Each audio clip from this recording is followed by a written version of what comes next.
Good evening and welcome to the Fox 8 5 o'clock news. I'm Neil McNeil. And I'm Katie Nordine. Right now at 5 o'clock, we are getting answers about why almost 24 cars got towed from a parking lot where Bowman Gray racing fans left their vehicles. This happened on Saturday night. Many of you reached out on social media about having to wait hours to get your cars from a tow yard. Winston-Salem city leaders investigating what happened.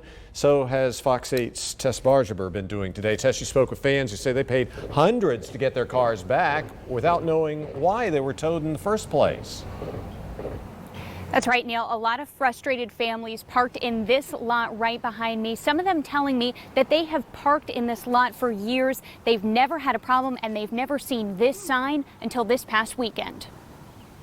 I told them to park there because I know it's an overflow parking in a City of Winston-Salem approved parking lot. So I thought they'd be safe. Kevin Gilbert says his daughter parked in this city-owned parking lot Saturday night. When she came back from the race, her car was gone along with 19 others. And our first instinct was someone stole our car. This stadium visitor didn't want to show her face on camera, but says some drivers waited until 3 a.m. to get their vehicles back. And we were charged $300 to get our car back. The city of Winston-Salem says the lot is used for overflow parking during races and games at Winston-Salem State University. But a new city employee called the towing company because some cars were blocking their access.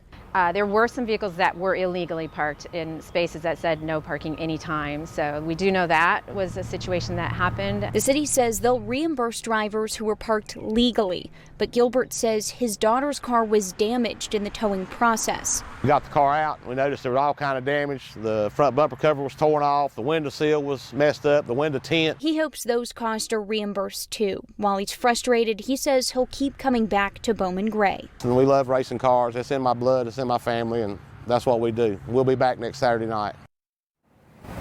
The city is asking anybody who was involved in all of this to fill out a form on their risk management page. That's on their website. And the city manager says that they do plan to talk to employees here to make sure that this does not happen again. We reached out to the towing company that was involved. They said they had no comment at this time. In Winston-Salem, Tess Bargeber, Fox 8 News. All right, we'll stay on top of it, Tess. Thank you. Well, police now believe a man who shot and killed his brother over the weekend may have done so in self-defense. Officers in Winston-Salem started investigating yesterday morning after Fernando Soto showed up at the hospital with a gunshot wound. They say he had gotten into an argument with his brother Felipe during a family cookout Saturday night, and